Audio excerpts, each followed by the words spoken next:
Hello, I'm Christopher McClure, IT Director for the Town of Hopkinton and host of Manager's Corner. Local government is here for you. Manager's Corner allows you to meet the diverse group of people who make your local Hopkinton government run. This show advances our goal of increasing transparency, communication, citizen engagement, and service. Each month, you will have the opportunity to see and hear the people who make up the various town departments, boards, and committees. You will learn about them, the role and function of their departments, and available services. Today, we have Elaine Lazarus, Director of Land Use, Planning, and Permitting. Welcome to the show. Thank you. Elaine. So, much like facilities and IT, over the past few years, focus has been put on consolidating the various land use departments to gain efficiency and the way those departments work closely together. Maybe you can describe for us the various departments and boards that comprise land use, and then we'll get into some of the functions. And then I'd like to talk a little bit about how a resident might navigate that and then the service it provides to the town and residents. Sure. A couple of years ago, the town decided to merge 5 separate entities: the planning department, the building department, the conservation commission, the community preservation committee, and the zoning board of appeals into one department, and also take on the responsibilities of some administrative functions of the board of health. So this land use department encompasses all of the land use services that are provided from ground to development, right, and services those provide. Okay. Well, let's just look at each area separately. So there is no planning department. There's still a planning board, and land use works with them closely. But let's talk about what role does planning play within the town? Well, planning is the underpinning of why we have the regulations that we do. So, for instance, we have zoning regulations, but those are based on an underlying vision for how the town should look and grow and develop that the residents set. So the residents' vision is then translated into regulations to ensure that we get there, so that people have the kind of town that they envision, that they want to live in, that they want to shop in.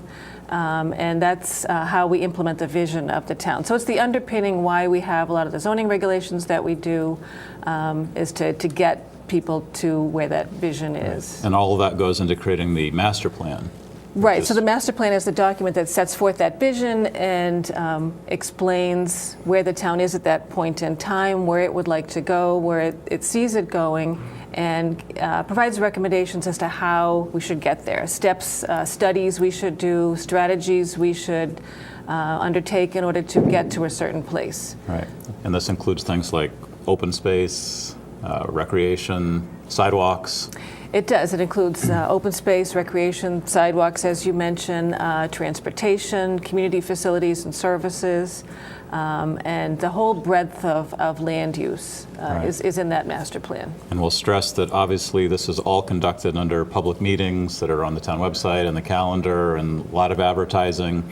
Working with you, we've put out the sidewalk survey that residents are taking online. Yes, it's been very popular. We've received lots of suggestions on where people would like sidewalks to be, and that's all going to be folded into the master plan, and then recommendations made as to where new sidewalks are constructed, and about perhaps some funding for that in the future, based on where people want sidewalks and how much that could cost. Right, so definitely take advantage of the hopkintonma.gov site, take the sidewalk survey, attend some of the planning board meetings, and take a role in shaping the direction of the master plan. So the master plan is kind of the blueprint that works with zoning as well. What would you see as sort of the next board in that process? Well, the Conservation Commission, for example, is very important because there are wetlands laws and regulations on the state and federal level, and also on the local level. And But not only is the Conservation Commission concerned with implementation and enforcement of those regulations, but also land conservation and land preservation and management of the land that is under their control. So the open space preservation is a big part of planning and the vision for the town. Right now, I think we've reached a point where 25% of the town's land is protected open space. And some of that is under the direction of the Conservation Commission. And so that's all part of the responsibility of the commission. So they have a big role in shaping how land is developed, what land is developed, and what land is preserved as well. Okay, so we go from the blueprint, and then the conservation is making sure that we're protecting wetlands and we're in compliance with state and federal laws. We're consistent with our open space pieces. What would come next? Well, I mean, there's a web of boards out there. The Board of Appeals is one that people go to if they need relief from the zoning. So sometimes we adopt regulations that are good, but sometimes there are exceptions, or people need something that they need special relief for. And that's why the Board of Appeals is there, for the safety valve. And so people can go to the Board of Appeals for a special permit or a variance based on their circumstances and the standards that are there for the granting of those, to allow relief from those regulations, so that it isn't necessarily a hard and fast rule all the time, that sometimes people do need relief, and that's where they can go to get that relief. Right.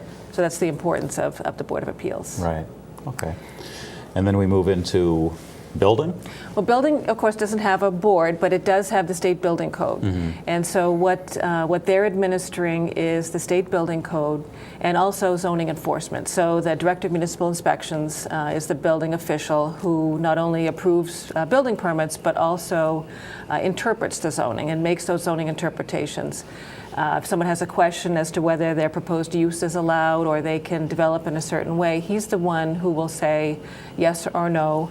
And if the answer is no, perhaps they need to go to the Board of Appeals for that relief that I mentioned. But it's the permitting of when you do have an allowed use, how you get to something on the ground is what the building aspect is all about. So the planning board may approve, say, a site plan, but then somebody needs to then go to the building department to get that building permit and then to actually develop the property. Right. Well, I know the impression is this can sometimes be a very complex and daunting process. I know Hopkinton has worked very hard to make some of the permitting available online and the documents available online and to walk people through the process. But let's just do a simple, let's say a resident wanted to put a swimming pool in, and then the various steps, and then why they have to interact with those different boards along the way. Sure. It's very common. A lot of people like to have their own pool. So they will take a look at their property and decide where they want to put it.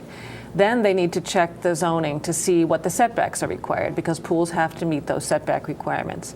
So if they're, for instance, in the Residence B district, they'll look up and see what the side, rear, and front setbacks are, and then that will tell them where that pool could be located. And what function do those setbacks serve? They provide separation from residences to each other. So to make sure that homes aren't too close together. At some point in time, the town decided that homes should be a certain distance apart from each other, based on a certain density that people wanted to have in various neighborhoods. And so those setbacks codify that desire to have certain types of neighborhoods. So the setbacks make sure that there's that separation. Right. And so if they can meet those setbacks, that's great. If they can't, they may need to go to the Board of Appeals for a special permit or a variance. They also need to check to see if there's any wetlands within 100 feet. And if there is, they'll need to file with the Conservation Commission. It doesn't necessarily mean that they can't put the pool where they want to do it, but they need to make sure that there's sufficient erosion control and other protection for the wetland during construction and other aspects like that. Or they may need to move it if the wetlands are very close. Right. And then they need to get the building permit for the pool itself, and any electrical permits that are necessary, and plumbing and those kinds of things. But they're all available there, and people can apply online for those permits as well. Right. And then the role of the permitting process is to make sure that things are done safely, to code, and again in a way that's going to be consistent with the master plan and the aesthetic, That's right. So value it's of the the aesthetic town. vision, but there's also the safety codes and things like that that people need to meet as well. And then there's also an inspection process? Yes. So after the permits are issued and the construction is ongoing, there are inspections both by electrical, plumbing, and building during that process. And if there's a Conservation Commission permit issued, there'll be an inspection by the Conservation Administrator as well during that process. Okay, great.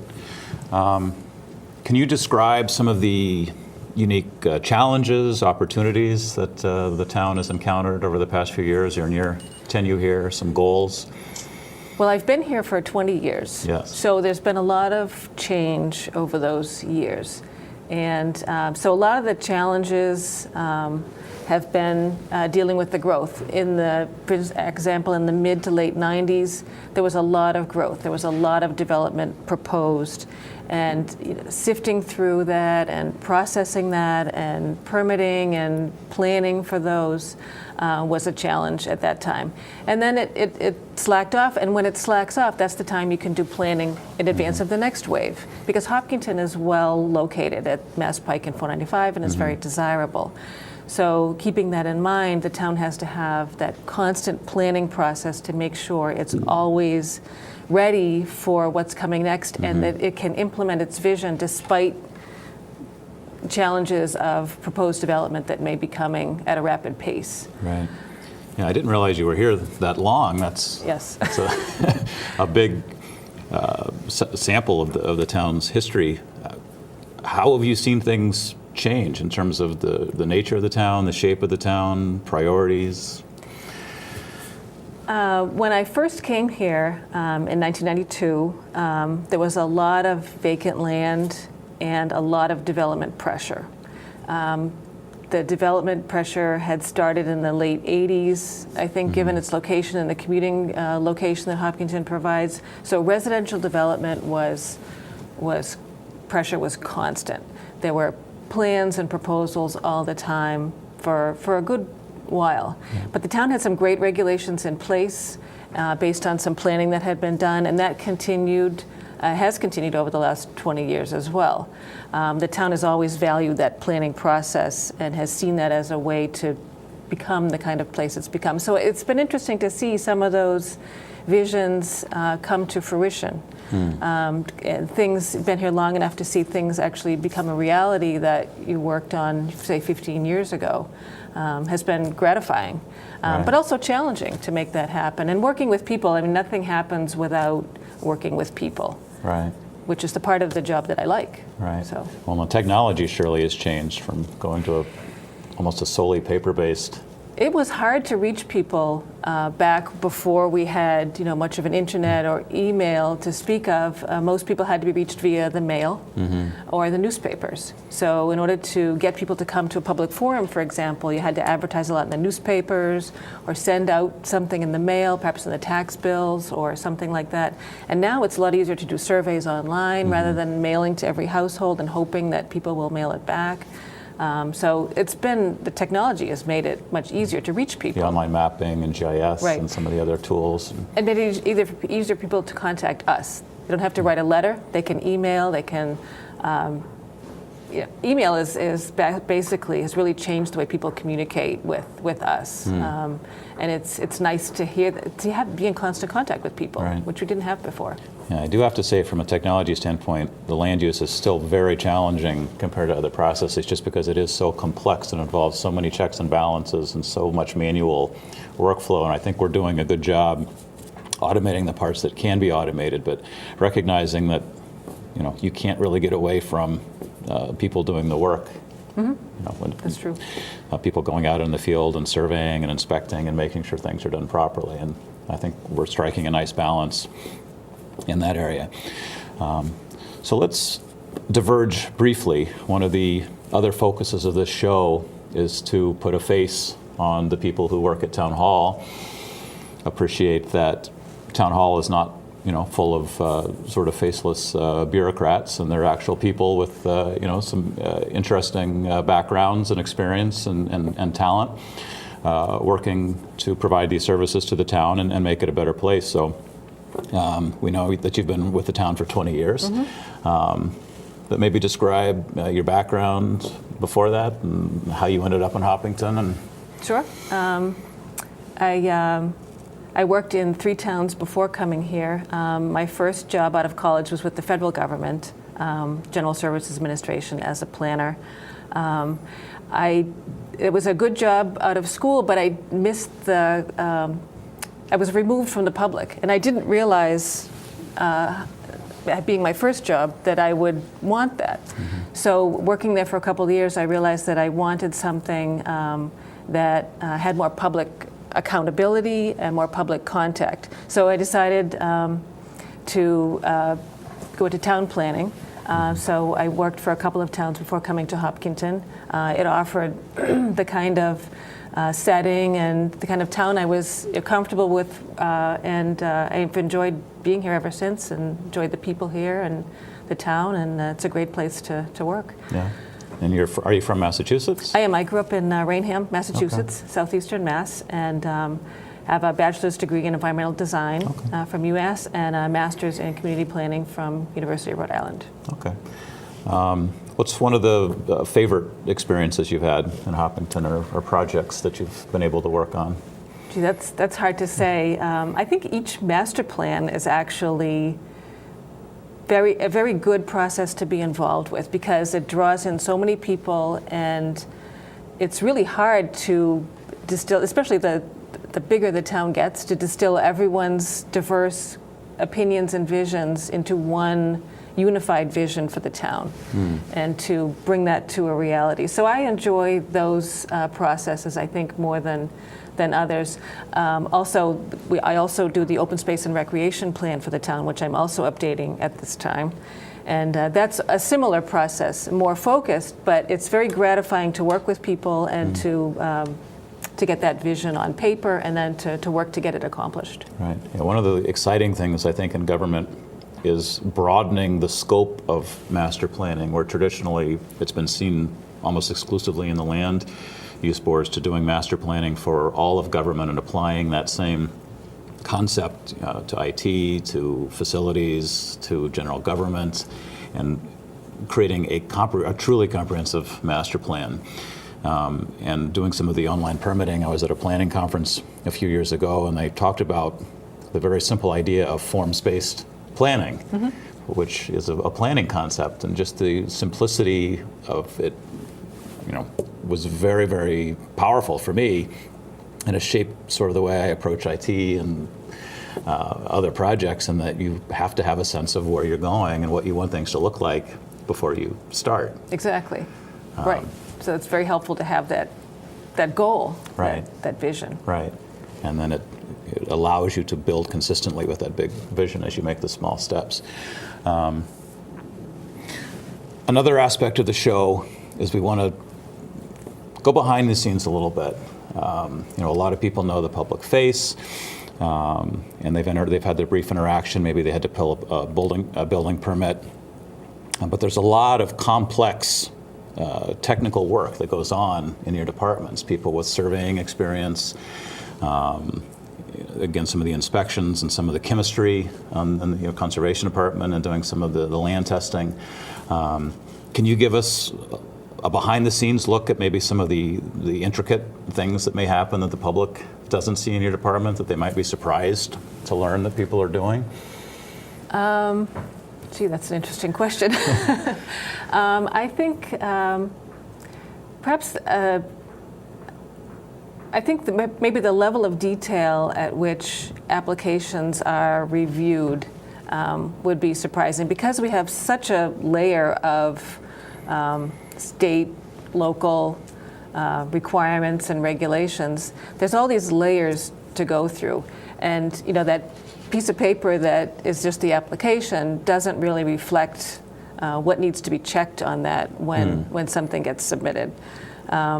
So for instance, if it's a residential subdivision, for example, that somebody wants to build, there's the zoning requirements that it has to meet, but there's also the wetlands, and there's access concerns that the fire department may have. So all the plans are then sent out to various other departments for review by fire, police, DPW, those kinds of things. There may be a drainage system nearby that the DPW would say, look, this is a system that needs an upgrade. We can't take any more water to it. So those kinds of things need to be examined. When the pool application comes in, it may be in a water resources overlay district that people may not be aware of. And so that kind of review, I think, is what people don't see, but it's something that does go on all the time. Well, and also just the level of analysis, I know with the Legacy Farms project and other big projects coming on board, of looking at what the broader impact on the town is going to be from a public safety standpoint, from a resource standpoint, and taking all that into account. There's this. And that project actually started bringing in a whole fiscal dimension. What is the financial impact of that development on the town?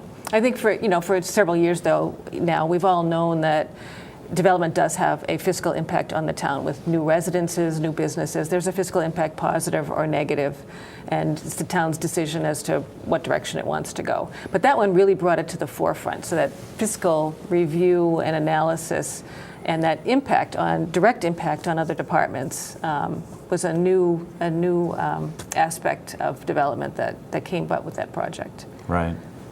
Okay. Well, before we wrap up, is there any other topics that we missed that you want to discuss? Or? I think just the surveys that are out there and the master plan process. I will be distributing an open space and recreation plan survey probably in March. Okay. That people can weigh in on. We need to get that plan done soon. And then the master plan process will be continuing through the summer, and people can go to those public forums and volunteer to assist.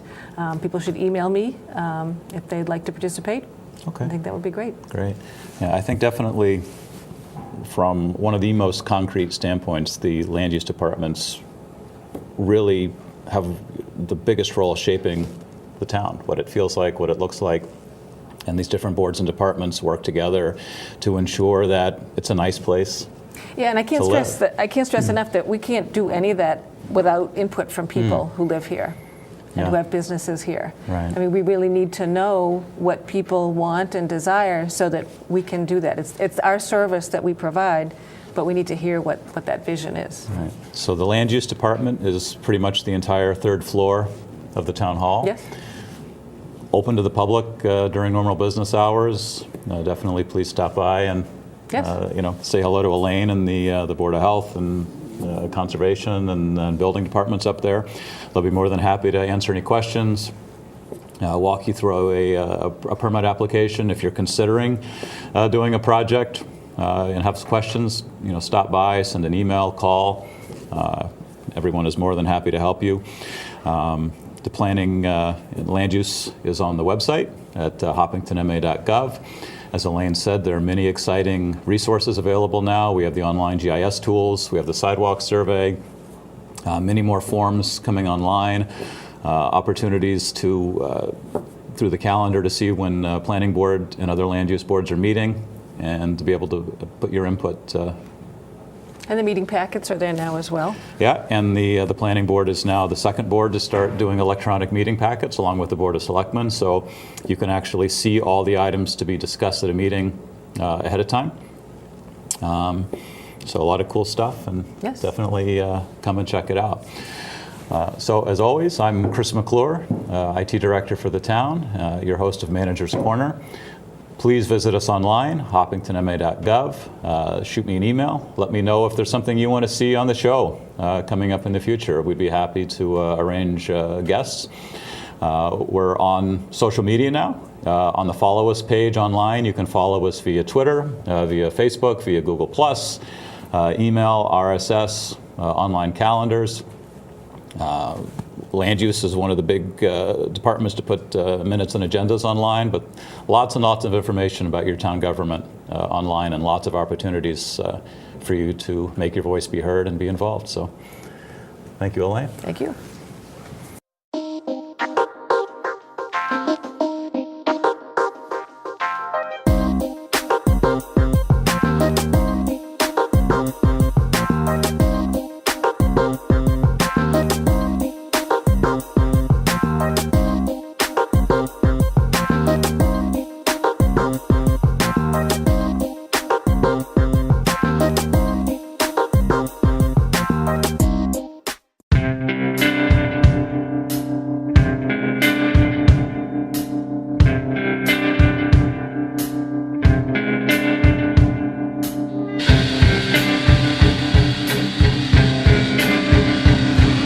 on public property, by law, minors aren't allowed to smoke in public. You're going to notify your parents. This is education material to inform you of the harms of cigarette smoking.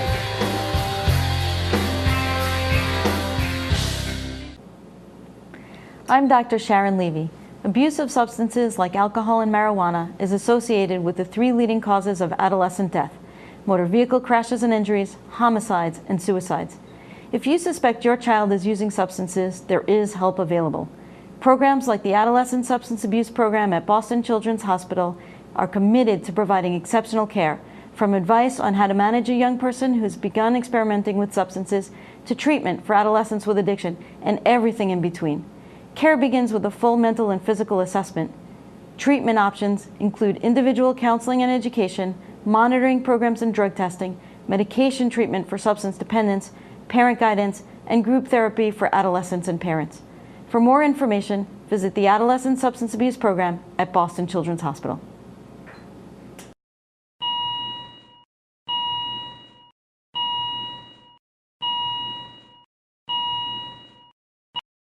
Hi, I'm Cheryl Peralt, host of the program Meet Your Neighbor on HCAM-TV.